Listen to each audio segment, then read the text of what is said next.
This episode is sponsored by Dr. Chrono by EverHealth, the #1 mobile all-in-one EHR. Built specifically for medical practices, Dr. Chrono includes an integrated feature that powers a seamless payments acceptance experience. Dr. Chrono Payments offers multiple ways for patients to pay as well as insurance credit card processing. As a Dr. Chrono customer, you can easily activate our fully integrated payment solution that will streamline your cash flow and help you get paid anytime from anywhere. Deliver the best patient experience with a fast and easy way to collect payments. Visit drchrono.com/payments. That's drchrono.com/payments to learn more about Dr. Chrono today.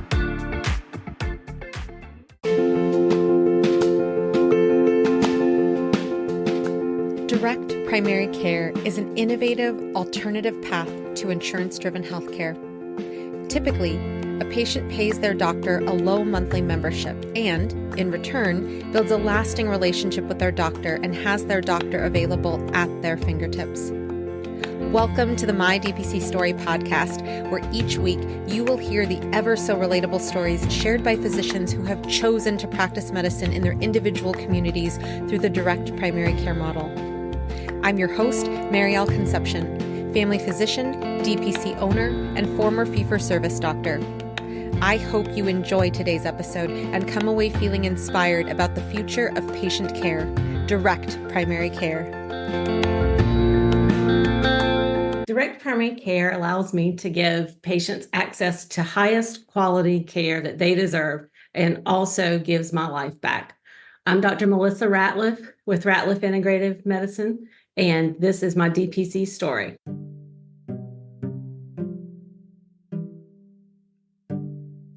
Dr. Melissa Ratliff is a family physician and native of Charlotte, North Carolina. She spent her career caring for the people who make up the city she loves. After graduating from West Charlotte High School, she attended Davidson College, where she was a pre-med student and majored in chemistry. It's also where she met Stephen, the love of her life. They got married shortly after college, after which they had their 2 boys, Jacob and Benjamin, who are now adults and living in Asheville and Raleigh, North Carolina, respectively.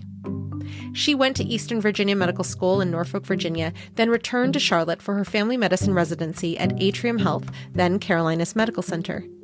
She served as a family physician at Novant Health Blakeney Family Physicians for 9 years, during which time she was lead physician for a team of 9 healthcare providers.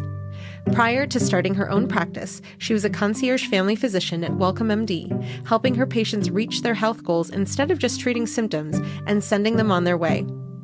She earned both her Certified Physician Executive, or CPE, certificate from the American Association of Physician Leadership, or AAPL, and completed her fellowship in Integrative Medicine at the University of Arizona Andrew Weil Center for Integrative Medicine in Tucson, Arizona in 2023. Welcome to the podcast, Dr. Ratliff. Thank you. Glad to be here. One of the most fascinating things that I love is people's journeys into DPC. I mean, clearly anyone who's listened to the podcast knows that. But for you, it was very interesting for me to learn about your post-baccalaureate journey. I was a post-bac person myself. I did a post-bac year between undergrad and medical school, and you had done different post-bac years. And so in your journey, can you tell us about how you went from undergrad into post-bac? And within that journey, did you know that you were eventually going to become a physician? Yes, very much so. Yes. So I was a chemistry and pre-med major in college and was always planning on going to medical school until I fell in love. And then at that point, it was on. So I was like, how can I be the wife and mother that I want to be and be a physician? The female physicians that I knew didn't have much of a life at that time. This was in the early 90s, and I was scared. So I chickened out. I decided not to take the MCAT that year and decided not to apply to medical school and decided to get married. So I got married in June, right after graduation in May, and moved to Atlanta, Georgia with my husband, where he was in seminary. And then I was questioning, well, what do I do next? What am I going to do if not medicine? So I began working as a chemist, doing soil and water testing in an environmental lab, and quickly found out that that wasn't for me. The bench work, chemistry, being under a vent hood all day just was not working. I was too social. I lacked that interaction with people. So I decided to kind of think about what I wanted to do. So I attended a career planning session at the seminary where my husband was studying. And they were used to having seminary students go through their process. And so here there was this scientist person coming through, and they were like, I don't know what to do with you really, but everything's showing that you're supposed to be a doctor. And I was like, no, but I can't. I can't be a doctor right now. It's not in the cards. It's not going to work for me. So I kept pushing that back in the back of my head, and decided, well, I got to find something else I can do. If it's not going to be chemistry, not going to be medicine, what am I going to do? So I took another course. I took a course at the seminary and thought, well, maybe seminary. Who knows? Not so much. And then after my husband graduated, we moved to a small town in North Carolina where he had two churches. And I decided I wasn't going to work. I was going to take some time for discernment, just to really figure out what I wanted to do with the rest of my life. And I started taking a couple of classes. I was commuting 1 to 2 hours to either UNC Charlotte or UNC Greensboro to take classes. And primarily they were in the psychological sciences, because I was thinking maybe PhD in clinical psychology. And I did that up until I delivered my first child. And then started thinking, well, now what? I have a child and I'm going to apply to grad school. So I did. I took the GRE, took the psych GRE, and I was hoping to get in at Wake Forest, but it wasn't in the cards. And I think maybe that was kind of a blessing in disguise. Who knows why things happen the way they do, but I continued taking classes, and my husband decided that it was time for a move to a different church. So we moved to Norfolk, Virginia. And while we were there, I became kind of antsy. We had our second child, and I was a stay-at-home mom and really antsy. Love my kids to death, but I was really craving some more intellectual stimulation. So I took another couple of classes while we were there, and I talked with my family medicine physician at one of my appointments, and she said, Melissa, seriously, go to med school. Just at least look at it, consider it. Well, here I was almost 10, 11 years out from undergrad. How in the world was I going to go back to med school? That meant taking the MCAT and all of that. Well, I started looking into it. And sure enough, my credits were going to count, would still count. So I was fortunate in that respect. And I took the MCAT and eventually got into med school there in Norfolk, right around the corner from my house. So that just played out perfectly. But those post-baccalaureate classes really prepared me for med school, even though a lot of them were in the psychological sciences. It was an important part of my career path. That's so wonderful. And I think about, I don't know if the listeners also have that experience, but there were people in my class at Creighton who had careers completely like solid careers for like a decade or more in some cases, before they went to Creighton and became doctors. And so I just put that out there because when you talk about it being in the cards, I think there's also a part in, like you were sharing too, what do you want out of life? And if the cards are in your favor, great. But if they're not in your favor today, they might be there tomorrow. So just Right. a little bit of hope and inspiration for people who are like, I'm in a career, I can't do it, but I would like to. So I think that your journey is so inspiring. Thank So you. let me ask you there, when you decided, and I think it's so cool that your medical school was around the corner from where you were actually living. You didn't have to get uprooted and move to a different state. But how did you handle being a mom, because how old were your kids at that time? Were they in school? Especially the first 2 years of med school are so demanding when it comes to like, you have to be in lecture. So I want to ask you about how you handled being a mom while being a med student, especially in those first 2 years. Yeah. So when I started med school, I had a 3-year-old and an 8-year-old. So they were both boys, so lots of energy, of course. And they were involved in so many things. So, yeah, I would attend scout meetings and choir practice and soccer games, soccer practice, usually with a book in my hand. And they knew that.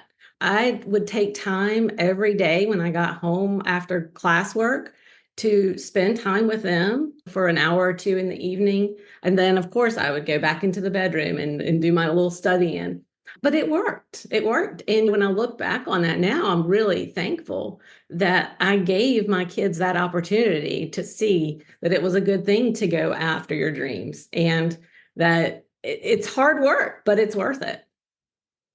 Amazing. And we'll talk about one of your sons especially later, but I'm sure that your journey in becoming a physician and what your kids saw absolutely impacted their entrepreneurial spirit in the future. So in their futures. So let me ask you there, as you were going through medical school, you would talk to your family physician in Virginia. She was like, come on now, you can do this too. You can be a doctor.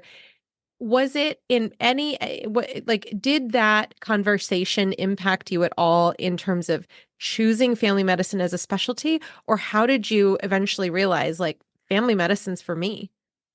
So I was between pediatrics probably and family medicine. So when I was a young child, my pediatrician was very important to me. And so that's sort of where I got the thoughts of being a doctor one day anyway. So pediatrics was high on the list.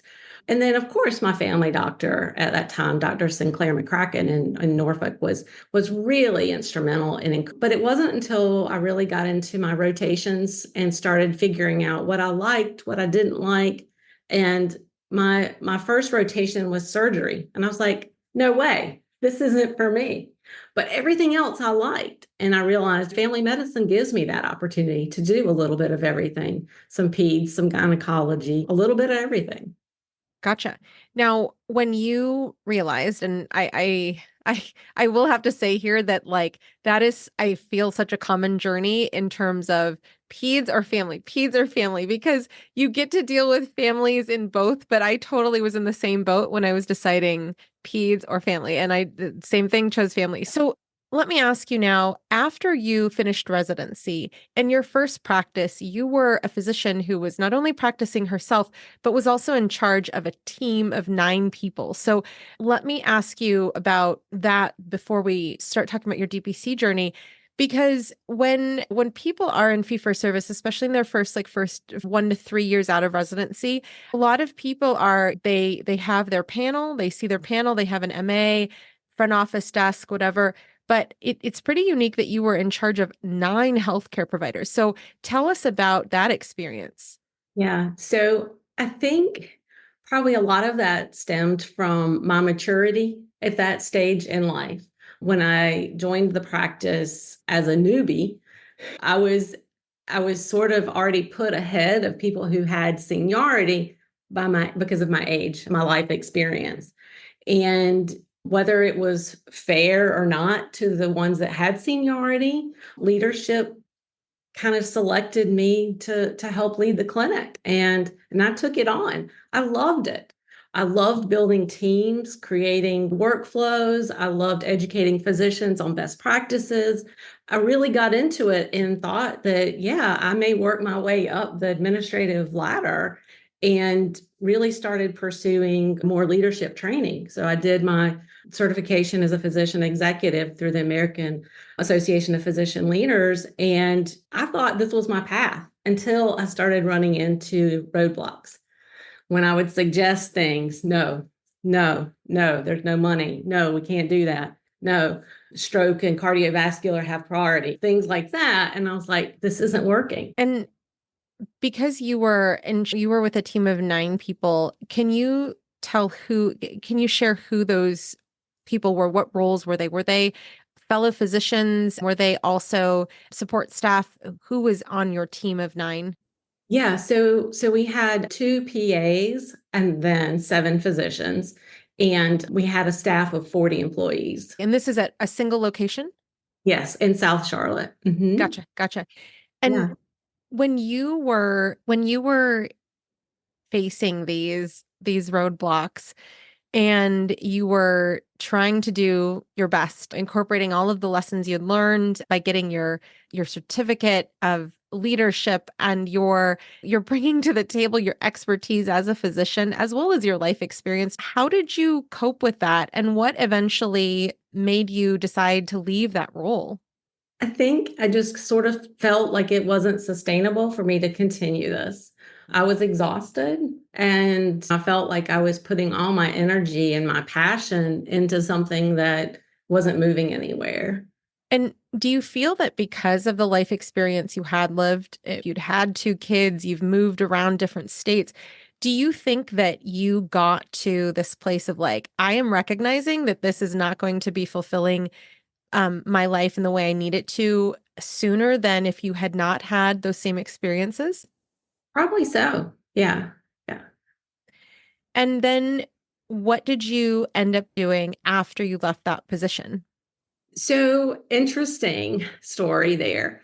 So I left that practice in July of 2021.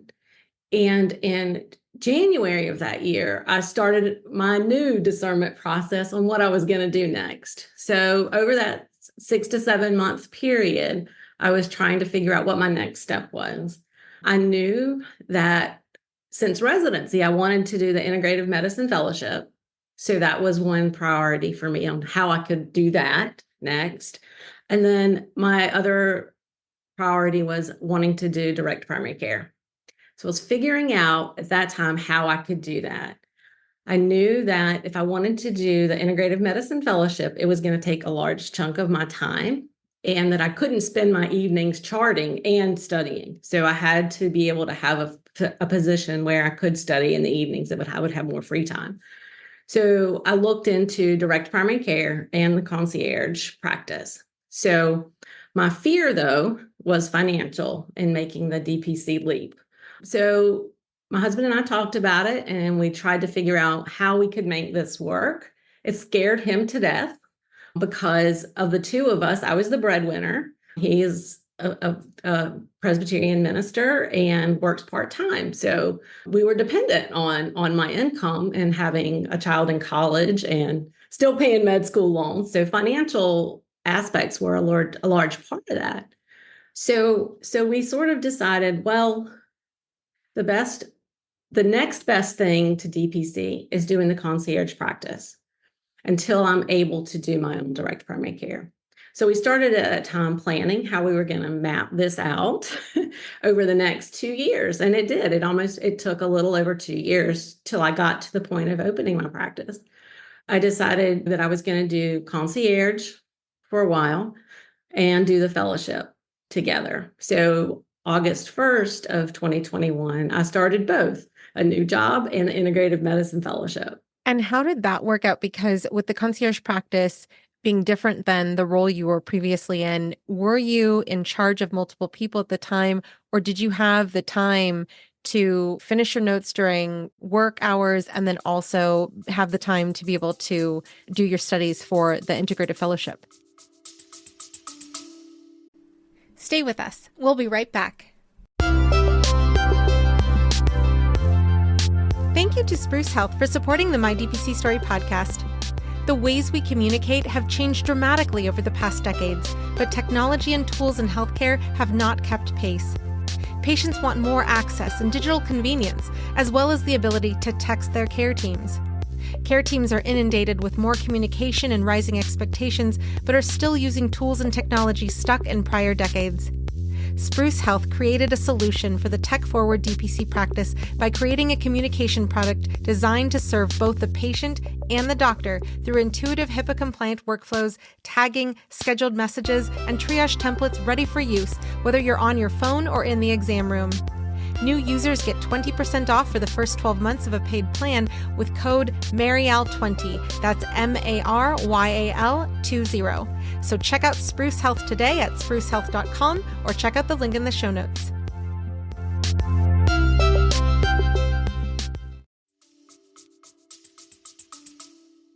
Yes, I had plenty of time to get my notes done. I was not inheriting a patient panel from anyone, so I was building it as I went. So I started with 0 patients coming in the door. So it did take a while to build up. So yeah, I had plenty of time to sit and study and at my desk in my office while I was building my practice. So it worked out well. And because that journey started in 2021 and we're recording this in 2024, what was it that was the difference between what made the difference between, hey, like I know I was thinking about DPC, but I could just stay in concierge rather than opening my own clinic? So, so I really enjoyed being able to develop relationships, have longer appointment times with my patients. And since I had such a small panel and growing slowly, I really could invest myself with them and learn more about them at deeper levels.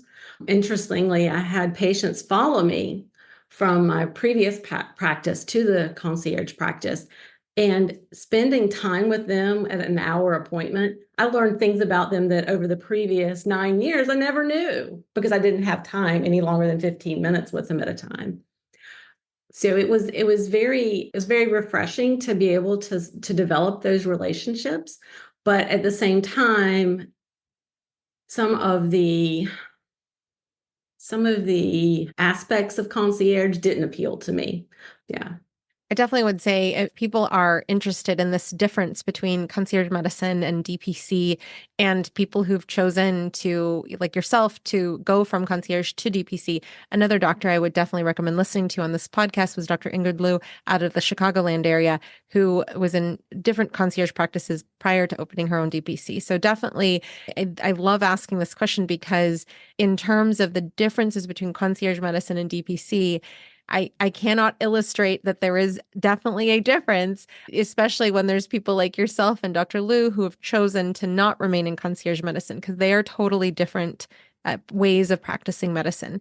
Even though our patients get concierge-like level care, we are not concierge medicine in direct primary care. So love that. I'm hoping that that helps make that distinction very black and white for people who are listening. So when you were like, hey, I'm in my fellowship, I have this concierge practice, how did you then decide to make that cut and say the one door has closed on concierge medicine and now I want to open my own practice? Yeah, so as I was referring to earlier, it was a lot of the financial stuff, being sure that we had things in place. So we saved up at that point enough to finish paying off my kids' college. So that was an important part. We paid off the cars. We made sure we had things in place before I went from salary, a paycheck, to nothing, because that was a huge fear. But it did. It took some planning there. And a fear that many of us have. Like I opened with 0 patients, and the people who've come onto this podcast, I would say for the most part, people had 0 patients. There's been people who have opened in areas where they had not practiced before. And so for you, still remaining in the Charlotte-esque area, you're 30 minutes outside of Charlotte. How did you decide that this was where you were going to practice? Did that have anything to do with where you were living or where your husband was ministering? So because I have a non-compete, I had to go 10 miles out from my previous practice. So that was one factor. It happened to also kind of intersect with my previous practice before the concierge. So I had a cluster of patients actually from Waxhaw that I used to see. So that was a good kind of mix, but it's also in the county where my husband's church is now. So there were lots of different things in the decision on where to draw that little radius of 10 miles out from my practice at that time. I think about people like Dr. Krista Springston who are like, I think 0.1 miles outside of the non-compete radius. Yes. So Yeah. more power to you. Love this. Now, when you decided, like, hey, geographically, this would work, and you opened in Waxhaw, can you tell us a little bit about the community, how it's different than the demographics of your previous practices? Because you had some patients already coming from Waxhaw, like you mentioned, but like in terms of the access to medical care, the types of medical practices, the type of income, insurance level, tell us about Waxhaw in particular. Yeah, so Waxhaw is sort of a bedroom community to Charlotte. It typically, well, it previously was a very rural area. People that lived there their whole lives didn't leave the county, always lived there.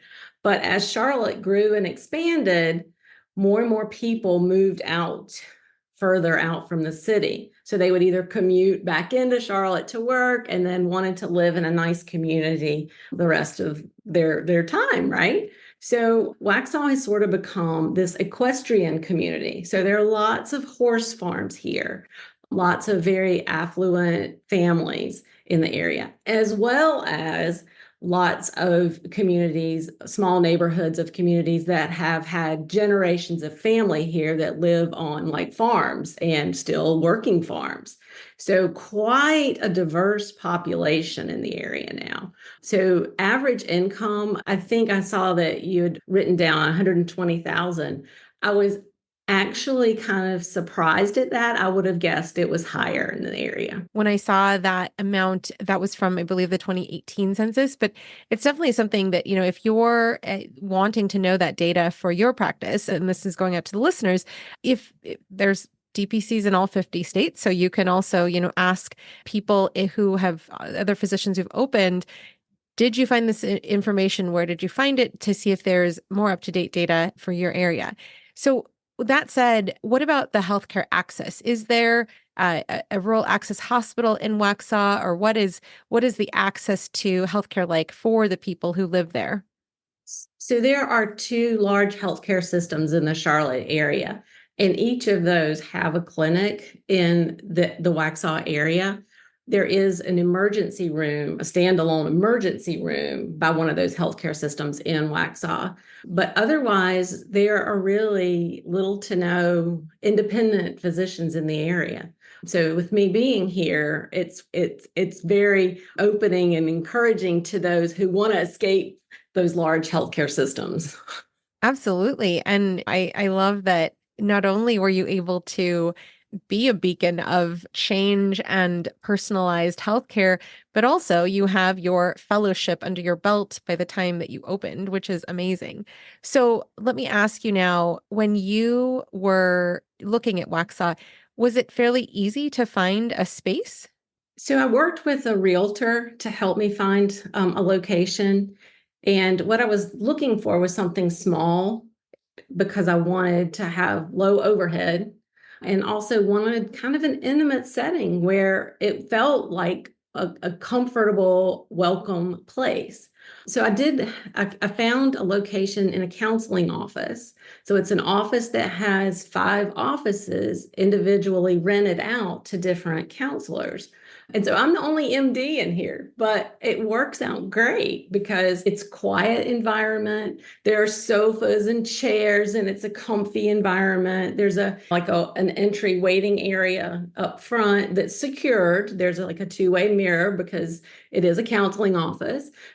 But I feel very safe and comfortable in this office park. In the office park, there are other practitioners of like chiropractic, there's an oral surgeon, there's I think some other different practitioners like massage therapy, physical therapy, speech therapy. There aren't any other physicians though here. I think that it also speaks to something that previous guests have shared about, is that you're in an area where people expect to find healthcare. Like Dr. Erica Young shared about this in the area of Georgia where she's practicing.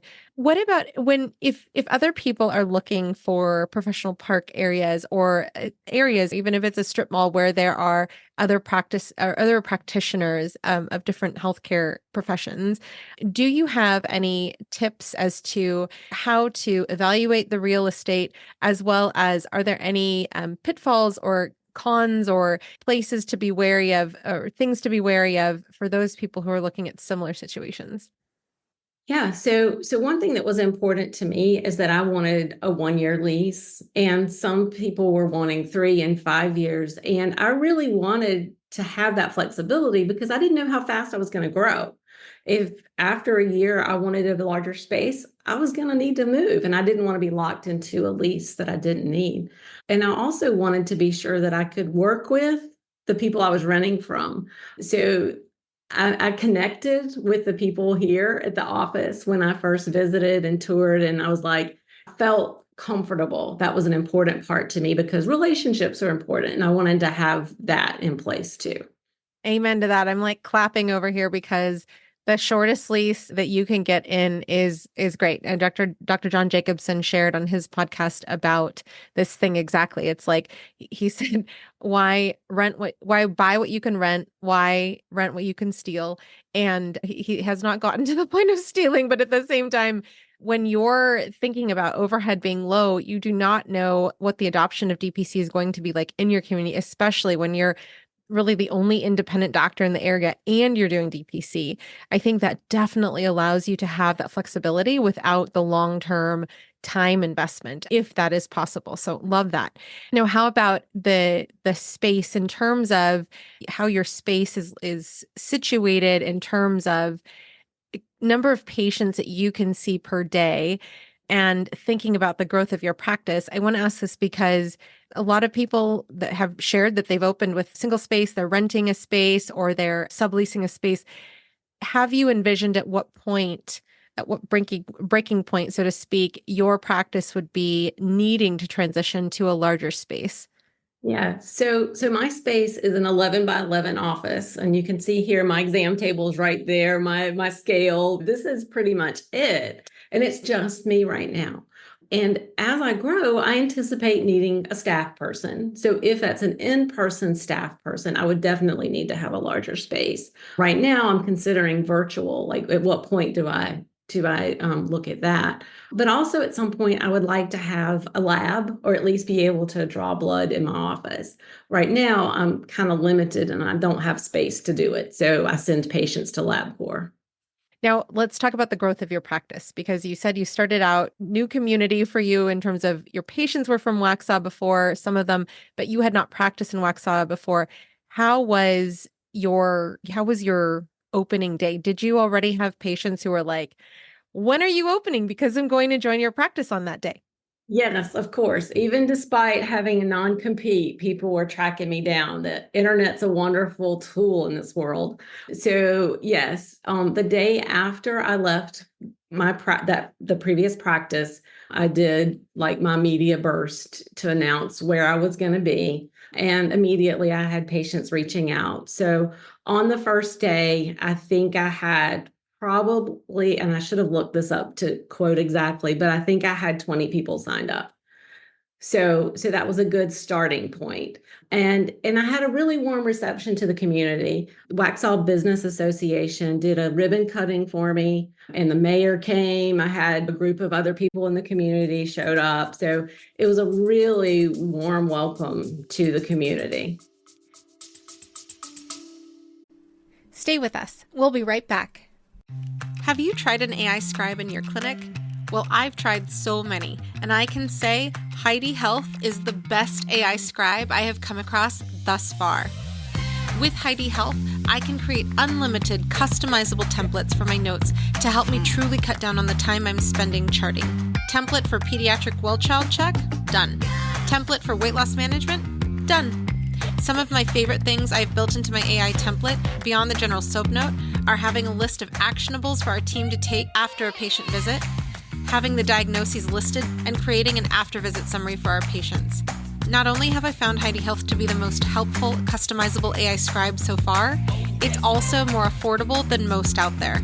So try Heidi Health today and see how you can harness the power of an AI scribe for your practice. To get an entire month of Heidi Pro free, go to the homepage of mydpcstory.com and click on the Heidi Health ad. 20 patients. Congratulations. I mean, I know it's a belated, but that's amazing. I love that. And I hope it gives people hope in terms of people are also facing non-competes. So I think that's wonderful. So with 20 patients already ready to join you, and granted you knew something about these people before because they were following you, but how did you handle the onboarding of 20 people? Because even one person can be quite a lot when you're opening your own practice. How did you handle 20 without staff? Right. So I did it very slowly, kind of staggered. Fortunately, I have access to the portals to both the two large healthcare systems. So I was able to pull a lot of data, especially from the practice where I was previously that was in the large healthcare system. I could see all my old notes. So I was able to pull stuff in, and that was a big part of it. What took the most time was just sitting down with each individual patient for an hour, because my appointments are so long and I want to know so much about them, and it took time. So yeah, I was staggering my schedule so that I could fit people in, and they were all very understanding. I mean, these were people who, some of them I've been seeing since I started out of residency. So people that were very committed and wanted to make this happen. So they're like, "Oh, no problem. I'll see you when you got time for me." They were very understanding. So rewarding, especially as a family doctor or just somebody in primary care who that generational aspect to care, the longevity of a relationship really that hones in on how valuable that is. So with that, and I mentioned earlier, we talk about your sons and the impact of your entrepreneurial journey on their journeys in life, but your son, Jacob, has helped you with marketing of your practice. So what did that look like? And at what point did you say, hey, you're an expert in something that I need help with? Yes. So it was Thanksgiving of 2020. Oh my goodness, it's all running together. 2022, Thanksgiving of 2022. We were sitting around, I think after eating all the turkey, and we're tired and everything. And all of a sudden, Jacob pops up and says, "So, Mom, you going to do this thing?" And he is all in. So he jumps on his laptop, creates a spreadsheet, creates an agenda of a plan, and is all in gung ho, because his business is in digital marketing, doing counseling and consulting for small businesses. He's based in Asheville, but he has had clients all over the country now who sort of found him as a especially as an LGBTQ friendly counselor coach. Yeah. That's awesome. And I just love also that, as we have heard on the podcast, people call their DPCs their next child after having human children. I love that one of your human children is helping you with your non-human child growing and developing. So let me ask you, with his expertise and his spreadsheets and the checklists of like what you guys were going to do, how did he use his skills to interpret what direct primary care is to an area that wasn't familiar with direct primary care? Yeah, so there was a lot of learning, and between the two of us, we sort of tried to figure out how to approach things. We took many steps. We would do Zoom calls just about every week before I even turned in my notice that I was leaving. So this was a very organized, methodical process for him, because that's the way he worked with his clients, and I was very appreciative of that. And we were very careful not to step on each other's toes, because it's really hard when your family members working together and on something like this. And I totally respect his knowledge and his vision for how to build a small business. My father is also an entrepreneur, and so but between among the three of us, it's sort of ingrained on how to build a small business, but it also takes a lot of work. And Jacob was really helpful for me in doing that. He created my website. I wrote the text, but he certainly helped edit it and organize it so that it was very presentable. I was very pleased with how it turned out. Kudos to him. I definitely will say it's very clean and I can easily see how somebody looking on your website is like, that's me. Like, I want that care. And there is a button for every section of your website, like men's health, integrative health therapies. Like if there's your services are broken down so that they're pertinent to the avatars who are going to be your future members. So I really give him kudos for that. Now, what about in terms of marketing your practice? You have also been present on Natural Awakenings. So, can you tell the audience what is Natural Awakenings and how has that helped your practice and its growth? Yeah. So Natural Awakenings is a health and fitness magazine that primarily has advertisers of more of the integrative space. So lots of like massage therapists will use that magazine, for example, to help promote their practices. But it also includes lots of articles on health and wellness techniques, what's the newest trends, things like that. And so I used their magazine to help at least give me an advertising space. So that was the only magazine that I chose to advertise in here locally. There is a Charlotte edition. I think there are probably editions all over the country, but with the Charlotte edition, I think it was distributed around 3 to 4 counties in the area.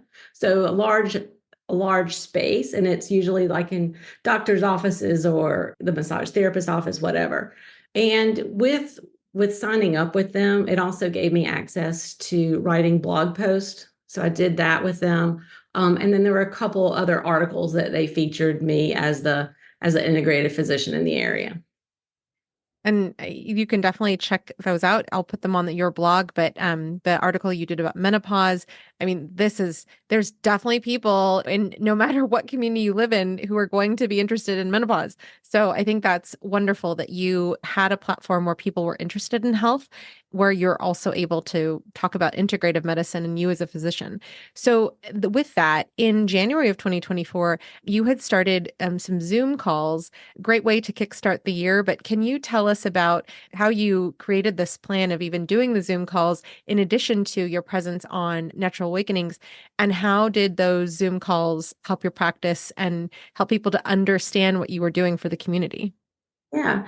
So the ad in Natural Awakenings mentioned that I was going to be doing these webinars for the month of January, and I called them Healthier You in 2024. And it was a series of 5 weeks because there were 5 Tuesdays in the month. So each Tuesday evening for an hour, I would spend time with a group of people, whoever chose to join, to talk about diet and exercise and sleep, stress reduction, and building resiliency. And it ended up being a really good small group of people that stuck through and actually attended each of the sessions for 5 weeks. So it was a real opportunity to kind of have a version of group visits in a way that it was comfortable for people in their homes. Amazing. And I'm sure, especially being in January when you started that, when you started that, I'm sure that you got different buy-in than if you had started in June. One of the things that I love looking at is people's logos.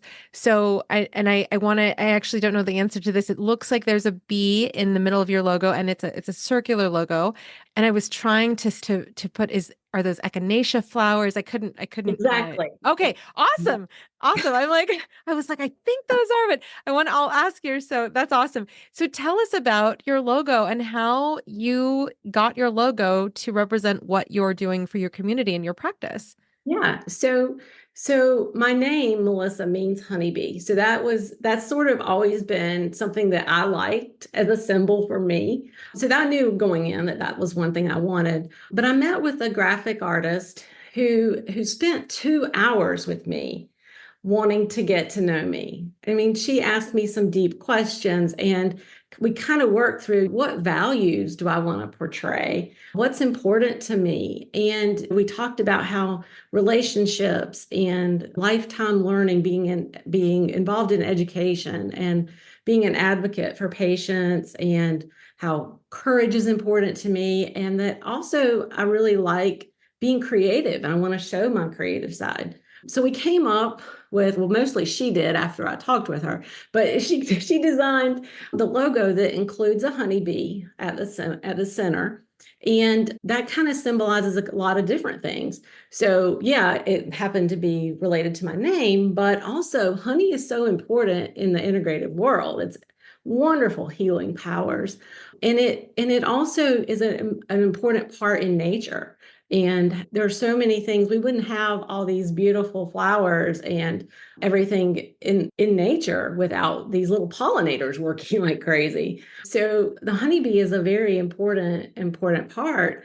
And the design also includes the echinacea flowers over to the sides of the bee, which is also used a lot in as an herbal to help with allergies, asthma, those kinds of things. But it also is a symbol of health and healing. And that was very important. The round circle is important in that it is a symbol of building relationships and being connected with one another.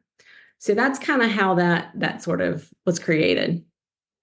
So beautiful. And definitely check out Dr. Ratliff's logo. It is definitely, when you see it, you can hear her voice saying these things about how it represents the person she is. So it's amazing. So let me ask you now, going into the future, you are in your first year of doing DPC, owning your own practice, making it what you want it to be. What do you see in the future, in the next 3-5 years of your practice? Because I love asking this, because in 3 and 5 years, you're going to look back and say like, wow, my journey, like I nailed it, or it's totally gone a different direction. Yeah, so I really want to build more on the prevention part of my practice. I am still primary care. So yes, I still manage patients with diabetes, heart disease, hypertension, all of those things. But I really want to invest in the community as doing preventive care, true preventive care, where we're preventing all of those diseases. So I like to talk with my patients about diet and exercise and sleep and stress reduction, building resiliency, social connections, mood, spirituality, all of those different things. And I really would like to be known in the community as someone who's really helping to knock out diseases, because we're addressing all of these things when people are young. Amazing. Thank you so much, Dr. Ratliff, for joining us today and sharing your story. Thanks for being here. Thank you for joining us for another episode of My DPC Story, highlighting the physician experience in the world of direct primary care. I hope you found today's conversation insightful and inspiring. If you want to dive deeper into the direct primary care movement, consider joining our My DPC Story Patreon community. Here, you'll have access to exclusive content, including more interview topics and much more. Don't forget to subscribe to My DPC Story on your podcast feed and follow us on social media as well. If you're able, I'd greatly appreciate if you could leave us a review. It helps others to find the podcast. Until next time, stay informed, stay healthy, and keep advocating for DPC. Read more about DPC news on the daily at dpcnews.com. Until next week, this is Marielle Concepcion.